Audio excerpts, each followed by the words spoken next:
बातमी अहिल्यानगरच्या राहुरी तालुक्यातनं आहे। बुवासिंद बाबा तालमीमध्ये ठेवण्यात आलेल्या महापुरुषांच्या मूर्तीची काही समाजकंटकांनी विटंबना केली आहे। या घटनेमुळे राहुरीमध्ये तणावपूर्ण वातावरण पाहायला मिळतंय।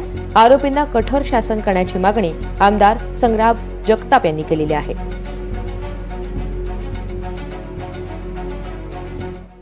विघ्नसंतोषी लोक, कारण अजून तो आरोपी सापडलेला नाही, त्यामुळे सध्या आपण त्याला विघ्नसंतोषी म्हणू किंवा एक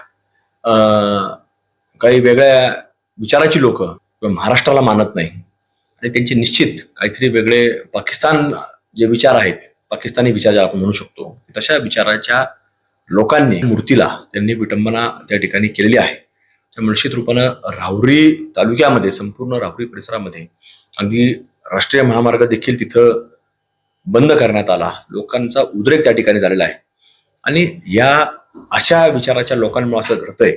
त्यामुळे कुठेतरी याच्यावरती प्रशासनाकडनं कुठेतरी कठोर पावलं उचलणं गरजेचं आहे।